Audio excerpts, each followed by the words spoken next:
Hello everybody, my name is Sniping is Fun, and I welcome all of you back for my next top 10 list here on my YouTube channel. And today's topic is going to be anime related, and it's going to be based off of one of the most popular anime and manga to ever come outside Japan. You should already know what it is because you see the thumbnail, you see the name of the video, and I would assume, or at least hope, that you're a fan of this if you decide to click on this so you can see my list and then judge me based off my choices. But I'm talking about Akira Toriyama's one and only Dragon Ball franchise. And it's going to be my top 10 Dragon Ball characters that deserved better. Another term you could pretty much use for such a topic is underutilized. It's based off characters that I feel should have been handled better, should have been written better, should have been developed better, or at the very least, in certain circumstances, which you'll see in the list, actually developed at all. Given that they were talked about and then never really utilized in any way, shape, or form. But I am looking at this in terms of both the anime and the manga, and when it comes to the anime, I'm also looking at, despite some of you fans out there that might not want me to, I'm looking at GT as well, because GT is pretty much anime canon. It was the original ending to the Dragon Ball universe. No matter if you like it or not, for the longest time, it was the continuation for the anime after Dragon Ball Z. So, without further ado, let me go and talk about my top 10 Dragon Ball characters I feel deserve to be handled better. And number 10 is going to be a kind of questionable choice, given that he had a big start in the series and then he was recently brought back in Super. But my main reason for including him on this list is just how he was utilized in between all of that. And I did post this list on Twitter and on Facebook, and one of the people on Facebook called me out saying that he really shouldn't be on the list. And I get that, I understand that, but I still have my own reasons for why, and I feel he should have been handled better in the circumstances for what he was written, and that's Android 17. Yes, I know Android 17 had a big start in the Android saga and the Cell saga. He was one of the most prominent characters in that whole damn story arc. And then he disappeared for a long time, and they brought him back and gave him some sort of prominence with the whole Tournament of Power and Super. It's the gap in between that I feel I am personally looking at it as like he deserved to be handled better in between all that. We did not see him in the majority of the Buu saga until he was raising his hands for Goku for the Spirit Bomb. I don't believe the whole Park Ranger thing was super brought up with his character, at the very least in the anime back in the day. They might have talked about, Android 18 might have talked about her brother being a Park Ranger, I don't know, but he just kind of completely disappeared after surviving the Cell thing and being blown out of Cell. And then we don't see him again until he raises up his hands for the energy for the Spirit Bomb on Earth. And then, after that, was when he was randomly out of nowhere brought back in GT for the whole Super 17 arc, which, no matter if you like it or not, I do think some of the storytelling in the arc is stupid, even though I would say Super 17 is my favorite arc of GT, because I thought it was pretty damn cool to see Goku teaming up with Android 18 as a major part of the battle of that arc, and to see, the afterlife, and I think the whole part with storyline with the two 17s is a little stupid, but at the same time it is kind of cool, and at least he got recognized for something, given that he wasn't seen since Cell, or should I say the end of Buu, like I mentioned, with the Spirit Bomb. But I'm just saying, that's the reason why he's so low on the list. I feel he deserved to be better written and handled after the Cell saga. He just kind of sporadically showed up until they decided, decades later, to bring him back for the Tournament of Power. That was my main issue with the Android 17 thing. He should have been handled better, because 18 continued being a more prominent character afterwards, marrying Krillin, having Marin, becoming the mother, and just the story arc during Buu onwards. I think she just became more of a prominent character. It's like they came up with 17 and then just wrote him off, only to bring him back whenever they so desired. And you're probably going to see that with a few characters on this list, which is kind of a problem with Akira Toriyama storytelling, which is no major insult to him, because I still adore him and think he's one of the most greatest legends in manga history. But seriously though, I just think Android 17 deserved to be handled better. He just kind of sporadically showed up afterwards, and then he became more of a prominent character with the Tournament of Power, and given that Goku has not seen him in years, it feels weird to pull him out of the blue just for that tournament. That's just my thought process. Number 9 is going to go to Videl. Hercule's daughter, Mr. Satan's daughter. I'm not putting her on this list for what a lot of other people complain about the character Videl handling, because a lot of people, and it's not just Videl, it's a lot of the female characters, a lot of fans complain about all the female characters became weak and became mothers and they're not fighters and this. It's called the character arc. It's called the character storyline. Some of the female characters are fighters, some of them are not. Videl being the daughter of pretty much the big champion of the world in terms of martial arts and everything, because remind you, after all the events of Dragon Ball and before Goku and all that returned to the tournaments during the Buu Saga, all the tournaments would not have been handled by like Master Roshi or Goku or Krillin or anybody. Not really. Hercule pretty much took over the tournaments and became the champion of the world, of Earth and whatnot. And she had the distinct, pressure of being his daughter. I can understand with her being in school being a very tomboyish fighter, because she probably was raised in fighting by her dad, and she probably had quite a few bullies that pretty much went on about her. But then now people complain about, and this is different from my list entirely. People complain about how after the whole Buu Saga, she became a mother and she doesn't fight and she became whatever. My thing is, I just feel she should have been handled a little bit better. I think she should have been more involved in some of the story arcs and stuff afterwards. Not necessarily as a fighter, because let's be real here. Videl's not going to learn enough key energy and fighting abilities to go and take on half the enemies that happened after Buu anyways, let alone Buu. I just think she should have been handled better in the story arc and should have been there more for her father and her husband and whatnot, stuff like that. And I think they handled her quite well. I just feel it should have been like a nice balance instead of a massive shift, which makes sense, but they maybe should have adapted storyline telling to distinctly tell it, because it happens one and then it happens the other, and there's no middle ground to tell you the transition between her being in high school and then marrying Gohan and becoming the mother and having work-related things and so on and so forth, and her not being much of a fighter. I just think it's just like the storytelling element could have handled it better. Not necessarily that I disagree where she went, just they didn't really explain it along the way for you to get there. That's basically my main thing about Videl. Number 8 is going to go to Vegeta's brother, Tarble. Out of the blue, he came out of nowhere. They freaking do like this little special thing, and this is before Super, I think, fully got started, when they did the whole thing where he came down and he met like Vegeta and Bulma and Trunks and everything, and showed off his wife and all these evil alien warriors that Trunks and Goten had to fight and so on and so forth. And that's like the only time I think we ever really seen him. And given that it's such a major character's brother, which you're going to see mentioned later on, you know exactly what I'm talking about. Vegeta's brother comes out of the blue. For the longest time, we didn't think Vegeta had a sibling. He was like an only child. And then, oh, look, he has a brother who comes out of nowhere. Never really explained why, except that he was weak and Vegeta thought he was dead. And then he doesn't really show up much afterwards and doesn't really do anything, but it's a major character's brother, and I think he should have been handled better. And if you're going to bring in a brother for a major character, maybe you should have them more storyline driven. I don't know. That's all I have to say about Tarble. Number 7 is going to go to Pan. Now, here's my thing about Pan, because it's distinctly different between where they're taking her currently in Super, which could rectify her and take her off this list, and how they handled her in GT. Pan being the daughter of Videl and Gohan, quarter Saiyan now, I feel they're prominently making her a little bit better in Super. This isn't necessarily about how they're handling her in Super per se, because there's a chance. I don't want her to be straight up just like a fighter like her father, but I want them to try to find some adaptation that kind of balances her out to be like Videl and Gohan at the same time. And she's like really close to Piccolo, and of course she's trying to learn to fly and do ki and all that stuff now. She's like 6, 7, 8 years old now in Super after that recent movie. I think there's a chance that she could be off this list in the future depending on how they handle her. But in GT, it just fell flat in my opinion, because we're just shown a jump from the end of Dragon Ball Z during that tournament to Pan being about, 12, 13 years old. And, like, she's like this big tomboy character, this and that, the personality and all that sort of stuff. And then in GT, she doesn't do much of anything. She's not able to go Super Saiyan, which is not a bad thing. I think they should tone down on the Saiyans that have all these transformations and Super Saiyan stuff. I think that's been overdone to death in Dragon Ball. But like, she should have been able to maybe handle it a little bit better, or maybe have be a little bit more prominent in the story. It's the daughter of Gohan. It's Goku's granddaughter, and they really didn't do much with her in GT.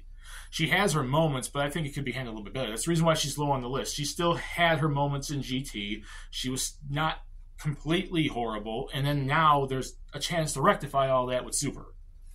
So there you go. We're at number 6 now, and this is going to go to Nappa.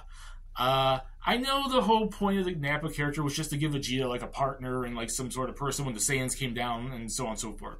He pretty much played his part. He was a complete badass, and Goku wrecked him, and Vegeta killed him. And then in terms of GT, if we're looking at that, he came back during the whole undead thing, and Vegeta destroyed him pretty damn easily instead of some sort of storyline arc, seeing how he probably wanted to get revenge for decades after his death. To come back in GT and do that, they brought him in just to be killed off pretty quickly.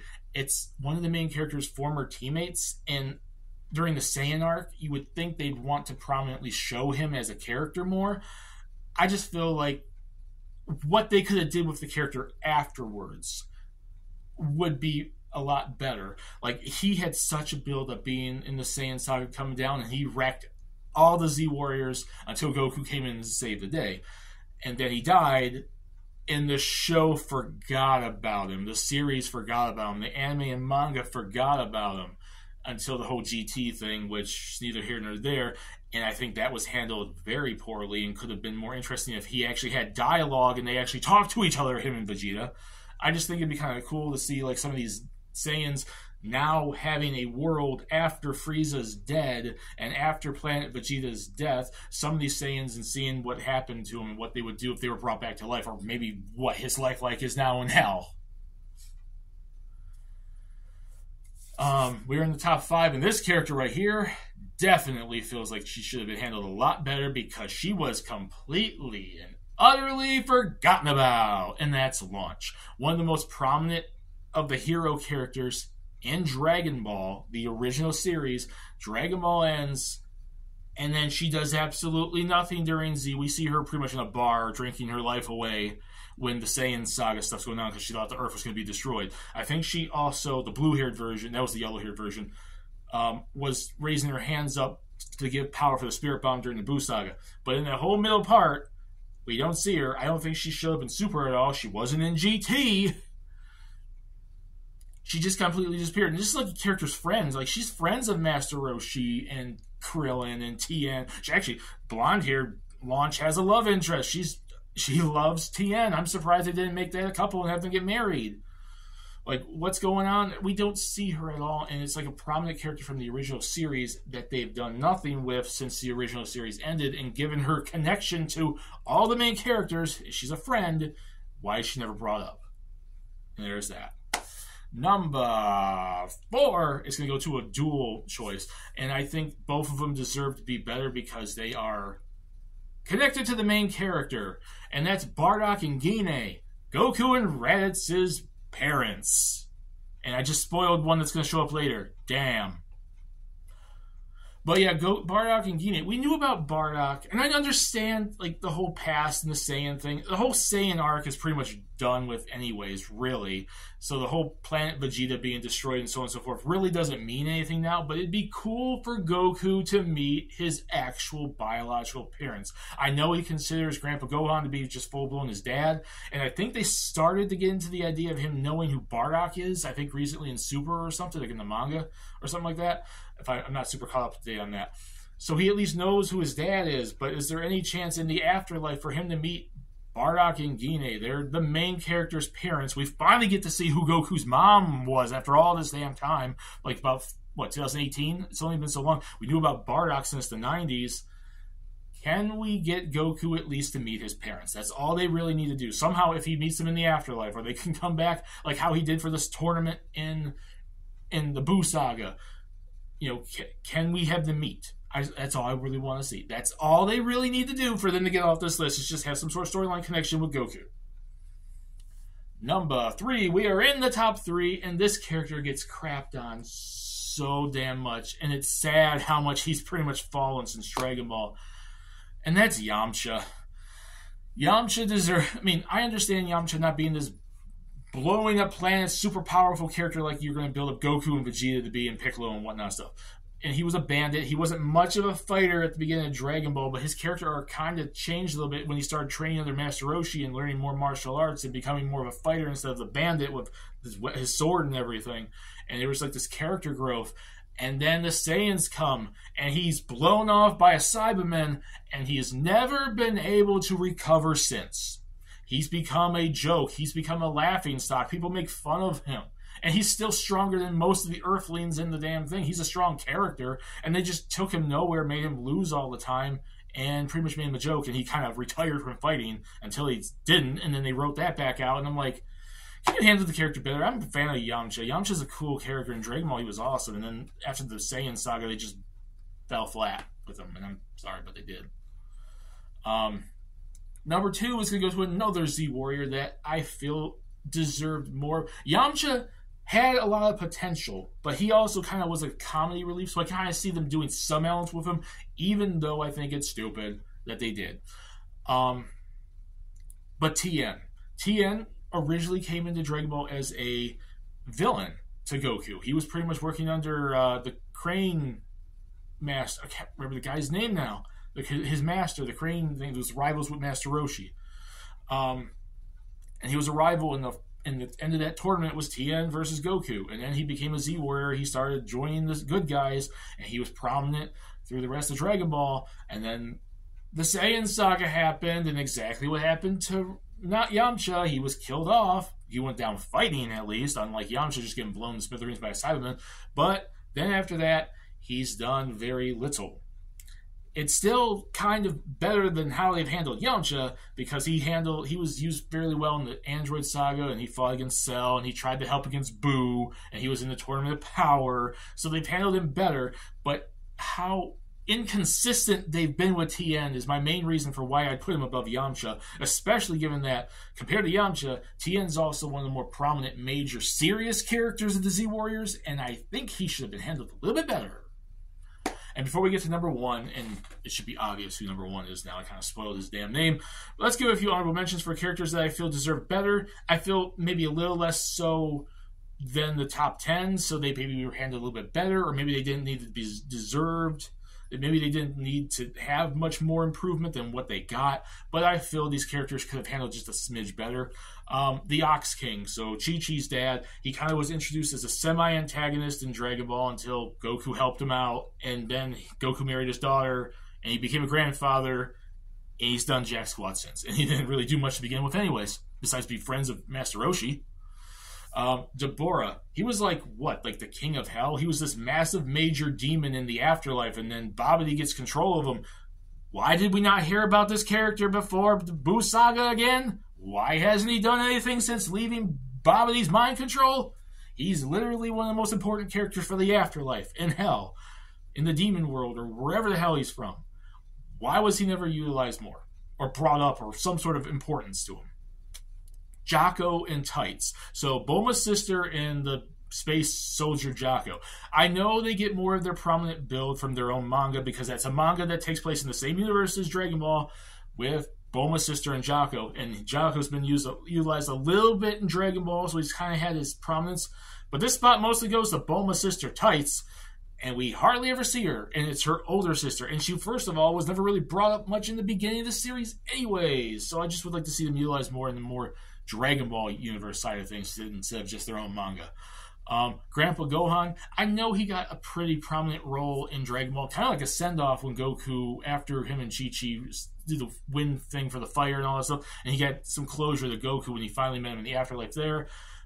And then, like, when he fought him under what's the witch girl's name now? Damn it. Witch lady, when they did that thing and he fought him in the mask. I know they kind of had closure to Grandpa Gohan after that, because really all he was supposed to be was a father figure to Goku, and then Goku met him a few times and just trained under him until he trained under Master Roshi. I get that. I just think he should have been handled a little bit more and maybe seen what would be essentially his grandchildren, even though they're not his biological grandchildren. I'd like to see Grandpa Gohan show up, seeing Goku now after all the Buu stuff and the Saiyan stuff and the Android stuff, the Cell stuff, the Tournament of Power, seeing something after all, somewhere in the middle of all these events to see him meet Goku at some point. Upa, if you don't remember who that is, it's the little Indian boy that Goku saved from General Tao. He met him, and they utilized the adult version of him in GT because Goku met him and helped the tribe out. But him and Goku kind of became friends after he helped save his dad from General Tao and everything. Mercenary Tao. Why did I say General? Mercenary Tao. It would have been cool to see him get utilized more. And that's all I'm saying. Android 8 and Suno. Well, that's a little more of a minor character from Dragon Ball, which we're seeing a lot of Dragon Ball characters here that I feel could have been utilized after Dragon Ball. But Android 8 became like a good android, and Suno was like a semi-friend of Goku and became friends of Android 8. And then that would have been interesting to bring them up during like the Cell Saga and Android Saga, given that it's an android. Oob. Well, he got prominently utilized in... I feel he got pretty decent in GT, and then they're hinting at him a lot in Super now, and he kind of got a good ending to Dragon Ball Z before they jumped off to GT. I just think, given that he's a reincarnation of Boo, they could probably handle him more. And then the last one, King Vegeta and Vegeta's mother, because we've never met Vegeta's mother. We finally got to see Gine. I would like to see what the hell Vegeta's mom's like. And then King Vegeta because, you know, Vegeta, it'd be interesting, just like I mentioned with Goku meeting Bardock and Gine, for Vegeta to get to see his parents in the afterlife or something. That's all I really would like to say with that. So, drum roll, please. The number one most underutilized character that I feel deserved better in Dragon Ball is obviously Raditz, Goku's brother. It's how they start the transition from Dragon Ball to Dragon Ball Z, the first arc in Dragon Ball Z, and finally give Goku his origin story that he's an alien from space in this warrior tribe called the Saiyans that take over planets. His brother comes down. He teams up with his rival, Piccolo. He sacrifices himself so he could take out Raditz, and then we never see Raditz ever again, and it's Goku's brother, and I will never live down the fact and let down the fact that I feel Raditz deserved to be handled better. I feel in some sort of afterlife hell bullcrap story that they could still hopefully do with Dragon Ball, Goku meets Bardock and Gine in afterlife, and then maybe gets to see where his brother's at, so they can probably have peace and closure that he never got a chance to have after being killed and then just disappear from the series. And that's my list. Put in the comment section what you guys think. Do you guys agree with this list? Do you like this list? Put down there below what Dragon Ball characters do you think deserve to be better? Which Dragon Ball characters do you think are underutilized? Do you agree with my list? We can discuss it down there, have some fun. My name is Sniper's Fun. Peace. Please subscribe if you want to. Have a lovely day. I'll see you later in the next video. Bye, everyone.